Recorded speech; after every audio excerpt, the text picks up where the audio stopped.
Bismillahirrahmanirrahim.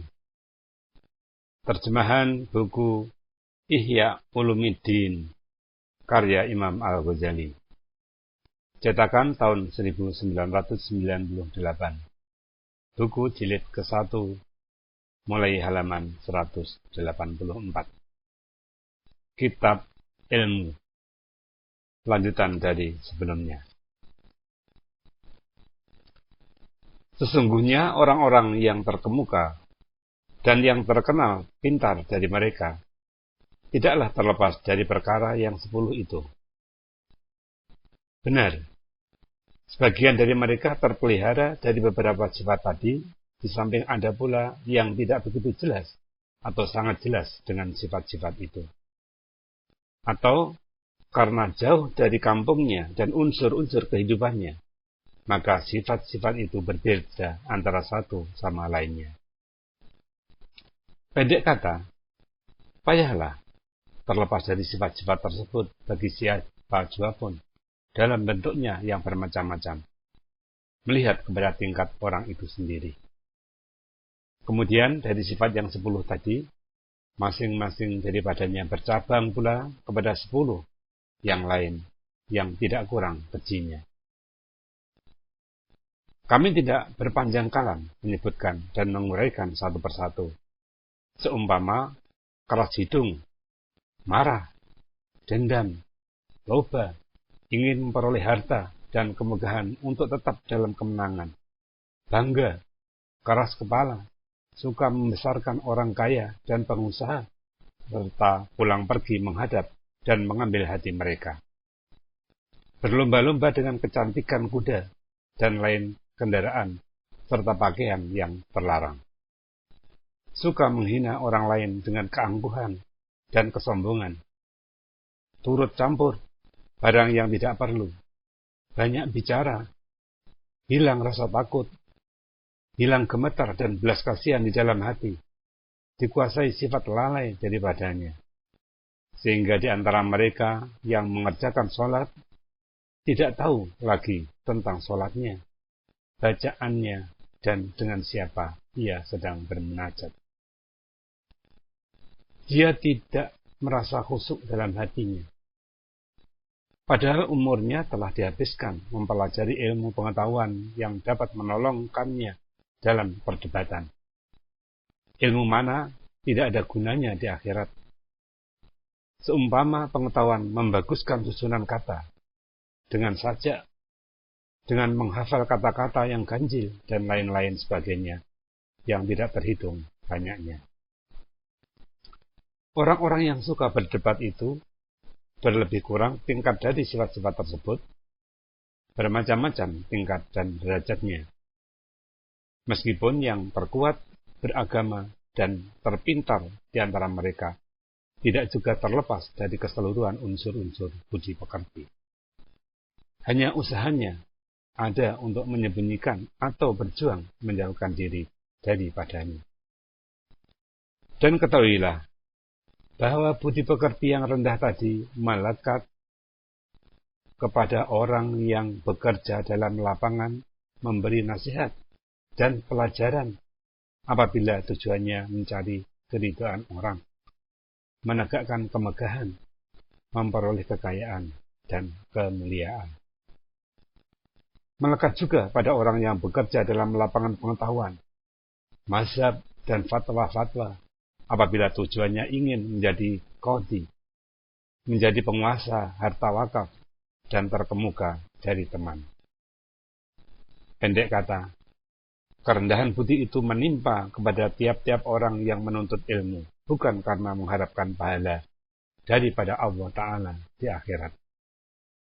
Maka ilmu itu tidak saja menyia-nyiakan orang yang berilmu tadi, bahkan juga membinasakannya atau menghidupkannya sepanjang zaman.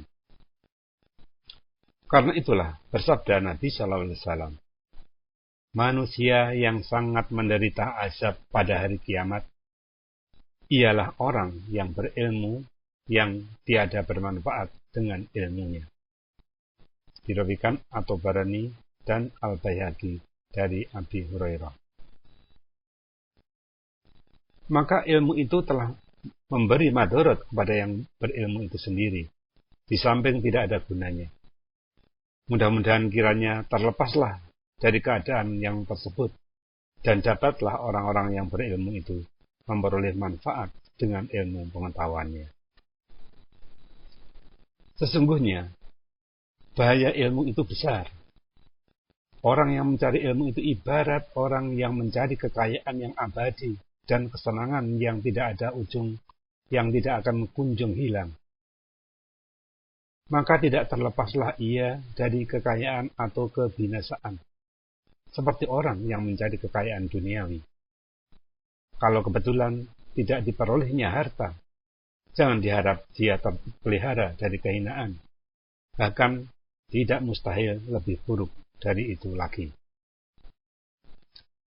Jika Anda mengatakan bahwa ada gunanya diberi kesempatan mengadakan perdebatan, yaitu membawa manusia suka menuntut ilmu. Karena kalaulah bukan karena cinta menjadi kepala, maka ilmu itu telah terbenam. Benar perkataan Anda itu dari satu segi. Tetapi faedahnya tidak ada. Anak kecil pun tidak suka pergi ke sekolah bila tidak dijanjikan bermain bola, bermain anggar, dan bermain mengadu pipit. Keadaan yang demikian tidaklah menunjukkan bahwa kesukaan yang seperti itu kesukaan yang terpuji. Dan kalaulah tidak karena suka menjadi kepala, lalu ilmu pengetahuan itu terbenam, itu pun tidak menunjukkan bahwa mencari kedudukan kepala itu dapat melepaskan diri dari kebinasaan. Tetapi termasuklah di antara orang yang diterangkan Nabi Sallallahu Alaihi Wasallam dengan sabdanya, sesungguhnya Allah akan menguatkan agama ini dengan kaum atau orang-orang yang tak berbudi. Dirawikan An-Nasa'i dari Anas. Dan sabdanya pada hadis yang lain, sesungguhnya Allah akan menguatkan agama ini dengan orang yang zalim. Dirawikan Al-Bukhari dan Muslim dari Abi Hurairah. Orang yang mencari kedudukan kepala bagi dirinya sendiri adalah binasa. Kadang-kadang ia dapat memperbuat kebaikan bagi orang lain kalau ia mengajak kepada meninggalkan dunia, yaitu orang yang dohirnya sebagai seorang ulama salaf atau orang terdahulu, tetapi batinnya ia menyembunyikan tujuannya mencari kemegahan. Orang yang seperti itu adalah seumpama lilin yang membakar dirinya sendiri dan menerangi orang lain.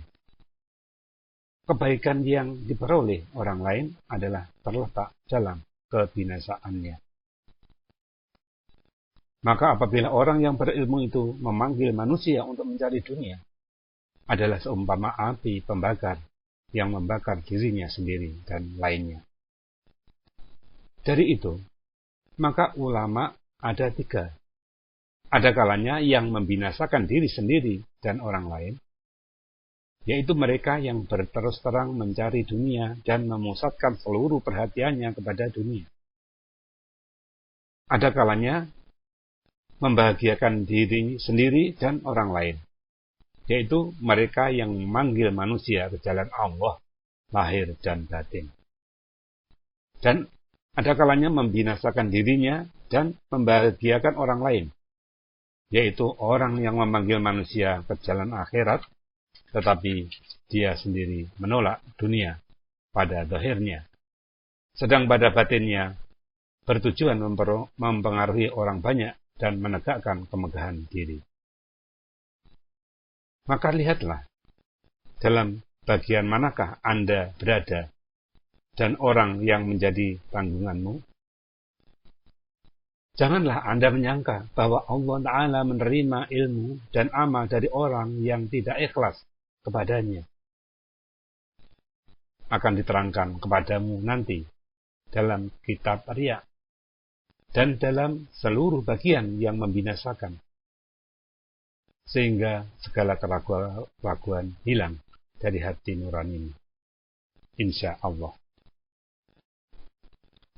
Bab kelima. tentang adab kesopanan pelajar dan pengajar. Adapun pelajar, maka adab kesopanan dan tugasnya yang zahir itu adalah banyak. Tetapi perinciannya adalah tersusun dalam 10 rumpun kata-kata. Tugas pertama, mendahulukan kesucian batin dari kerendahan budi dan sifat-sifat tercela. Karena ilmu pengetahuan itu adalah kebaktian hati, sholat batin, dan pendekatan jiwa kepada Allah Ta'ala. Sebagaimana tidak sah salat yang menjadi tugas anggota zahir, kecuali dengan mensucikan anggota zahir itu dari segala hadas dan najis, maka begitu pula lah tidak sah kebaktian atau ibadah batin dan kemakmuran hati dengan ilmu pengetahuan, kecuali sesudah suci ilmunya. Kecuali sesudah sucinya ilmu itu dari kekotoran budi dan kenajisan sifat. Bersabda Nabi SAW, ditegakkan agama atas kebersihan, yaitu zahir dan batin. Berfirman Allah Ta'ala, innamal musyrikuna khajans. Innamal musyrikuna najasun. Artinya, sesungguhnya orang musyrik itu najis. Surat Al-Baqarah ayat 28. Firman Tuhan itu adalah memberitahukan kepada akal pikiran kita bahwa kesucian dan kenajisan tidaklah ditujukan kepada anggota zahir yang dapat dikenal dengan panca indera. Orang musyrik itu kadang-kadang kainnya bersih, badannya dibasuh, tetapi dirinya najis. Artinya, batinnya berlumuran dengan kotoran. Najis adalah diartikan dengan sesuatu yang tidak suka didekati dan diminta menjauhkan diri daripadanya. Kenajisan sifat batin adalah lebih penting dijauhkan. Karena dengan kekotorannya sekarang membawa kepada kebinasaan pada masa yang akan datang. Dari itu, Nabi SAW bersabda, tidak masuk malaikat ke rumah yang di dalamnya ada anjing. Diriwayatkan Bukhari dan Muslim dari Abi Tahah dan Al-Ansari. Hati itu adalah rumah, yaitu tempat malaikat, tempat turun pembawaan dan tempat penetapan dari malaikat. Sifat-sifat yang rendah itu seumpama marah, hawa nafsu, dengki, busuk hati, takabur, ujub, dan sebagainya adalah anjing-anjing yang galak. Maka bagaimanakah malaikat itu masuk ke dalam hati yang sudah penuh dengan anjing-anjing? Sinar ilmu pengetahuan tidaklah dicurahkan oleh Allah Ta'ala ke dalam hati, selain dengan perantaraan malaikat.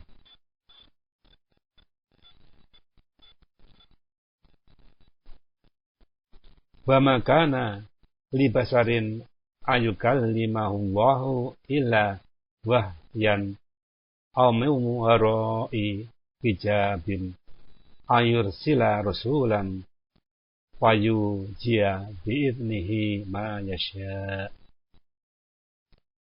Artinya, tidak ada bagi manusia berkata-kata dengan Allah selain dengan wahyu atau di belakang hijab, atau dengan mengirimkan Rasul, lalu diwahyukan apa yang dikehendakinya dengan keizinannya. Surat Asy-Syura ayat 51. Demikianlah kiranya tidak dikirimkan Allah rahmat dari ilmu pengetahuan itu kepada hati. Hanya malaikatlah yang mengurus, mewakili, membawa rahmat itu. Para malaikat itu kudus, suci, bersih dari segala sifat yang tercela. Tidak ada perhatian mereka selain kepada yang baik. Tak ada urusan mereka dengan segala perbendaharaan rahmat Allah padanya, selain dengan yang baik suci. Aku tidak mengatakan bahwa yang dimaksudkan dengan rumah dalam hadis yang di atas tadi, yaitu hati dan dengan anjing, yaitu marah, dan sifat-sifat tercela yang lain. Tetapi aku mengatakan bahwa itu adalah peringatan kepada hati dan suatu perbedaan antara kata-kata zahir yang menunjukkan kepada batin dan peringatan kepada batin dengan menyebutkan kata-kata zahir serta tetap pada kehadirannya. Golongan ahli kebatinan mengadakan perbedaan dengan pengertian yang halus tadi. Maka inilah jalan tamsil ibarat, jalan yang ditempuh oleh para alim ulama dan orang-orang baik. Karena pengertian dari tamsil ibarat atau itibar, yaitu mengambil ibarat dengan apa yang diterangkan kepada orang lain, tidaklah untuk orang lain itu saja. Seumpama seorang yang berpikiran waras melihat bahaya yang menimpa orang lain, maka menjadi tamsil ibaratlah baginya sebagai suatu peringatan bahwa dia pun mungkin pula ditimpakan bahaya tersebut. Dunia ini adalah selalu berputar laksana roda berdati. Maka mengambil ibarat dari orang lain untuk diri sendiri dan dari diri sendiri kepada asalnya dunia ini adalah suatu tamsil ibarat yang terpuji. Maka Anda ambil jugalah menjadi ibarat dari rumah, yaitu pembangunan dari manusia kepada hati, yaitu sesuatu rumah yang dibangun oleh Tuhan, dan dari anjing yang dicela karena sifatnya, bukan karena bentuknya, yaitu padanya terdapat sifat kebuasan dan kenajisan kepada jiwa keanjingan, yaitu sifat kebuasan. Ketahuilah bahwa hati yang dipenuhi dengan kemarahan, loba kepada dunia dan bersifat anjing mencari dunia dengan rakus, dengan mengoyak-ngoyak kepentingan orang lain, adalah anjing dalam arti dan hati dalam bentuk. Orang yang bermata hati memperhatikan arti, tidak bentuk.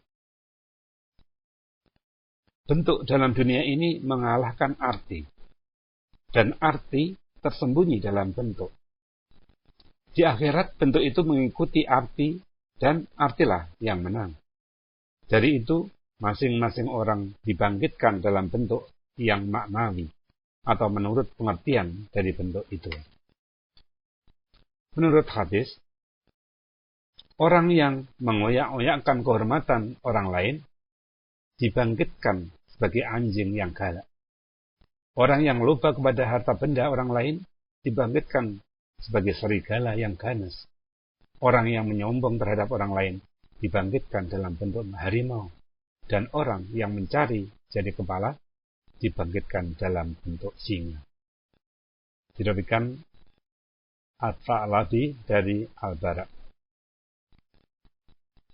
Banyaklah hadis berkenaan dengan hal di atas dan menjadi tamsil ibarat kepada orang-orang yang mempunyai mata hati dan mata kepala.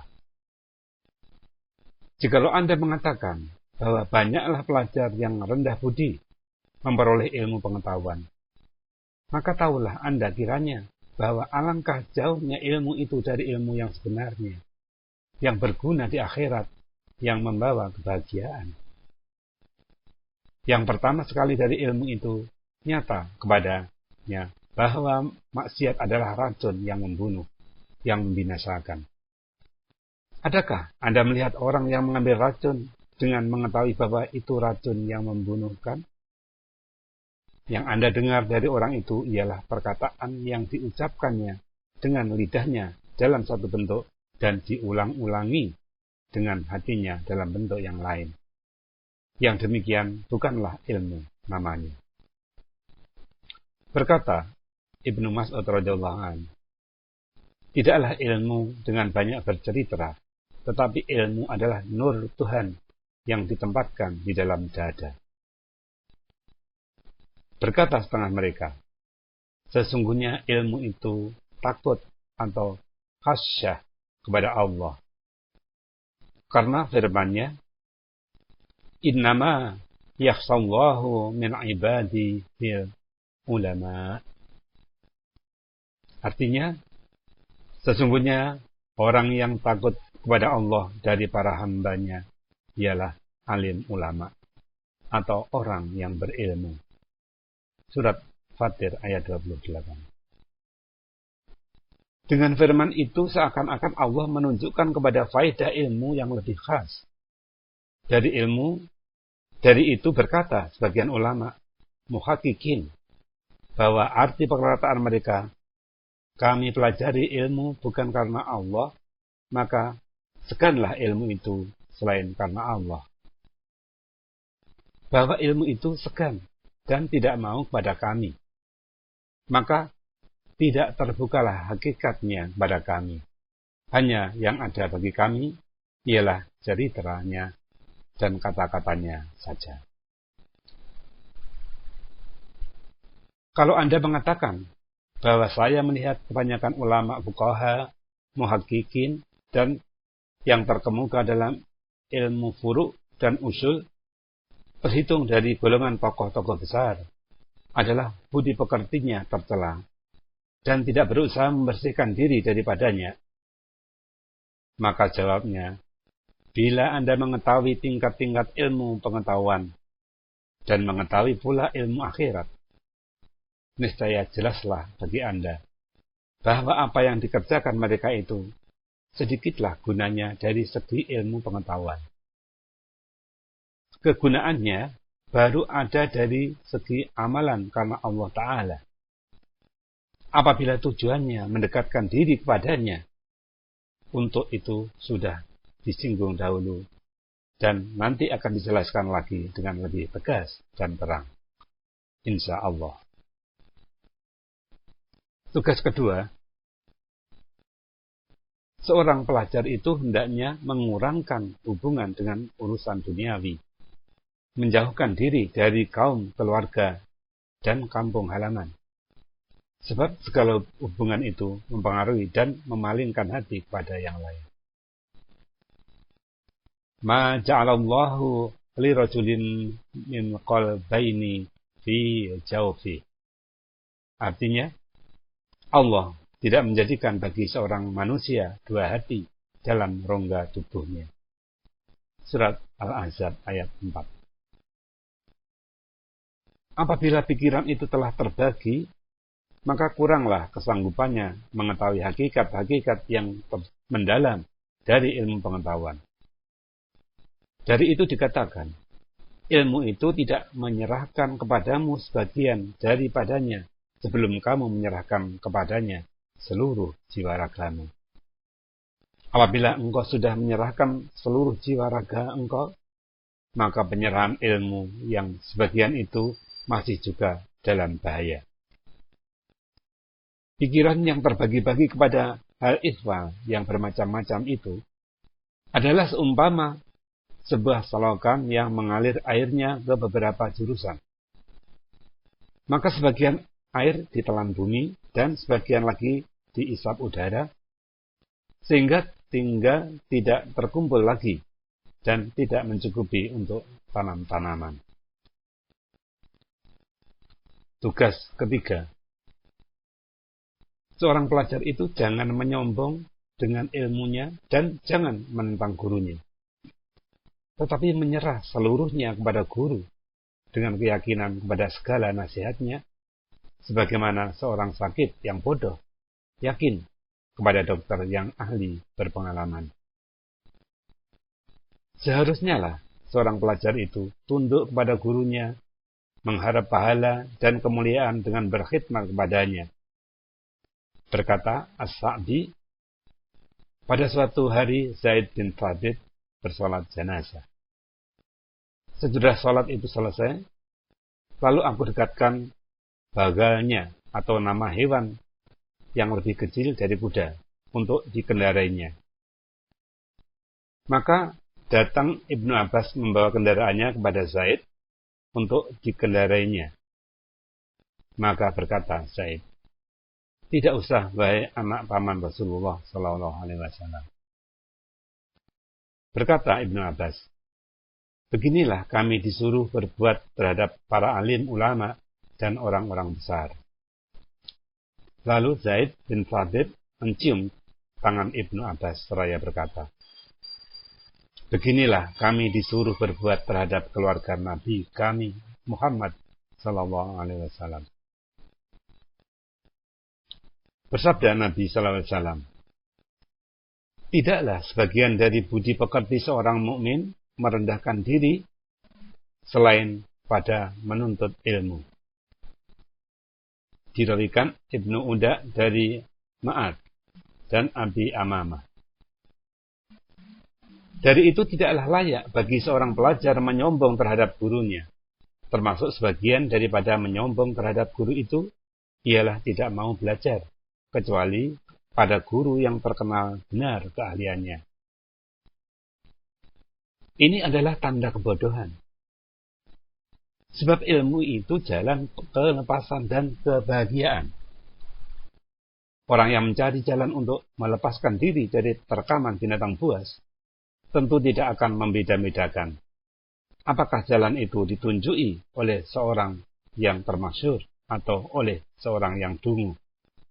Maka kepada orang yang jahil adalah lebih hebat dari terkaman seluruh binatang buas. Ilmu pengetahuan itu adalah barang yang hilang dari tangan seorang mukmin yang harus dipungutnya di mana saja diperolehnya, dan harus diucapkannya terima kasih kepada siapa saja yang membawanya kepadanya. Dari itu berkata sebuah pantun, "Pengetahuan itu adalah perjuangan bagi pemuda yang bercita-cita tinggi. Seumpama banjir itu adalah perjuangan bagi suatu tempat yang tinggi." Ilmu pengetahuan tidak tercapai selain dengan merendahkan diri dan penuh perhatian. Berfirman Allah Ta'ala, "Inna fi dzalika ladzikra liman kana lahu qalbun aw alqasam'a wa huwa syahid."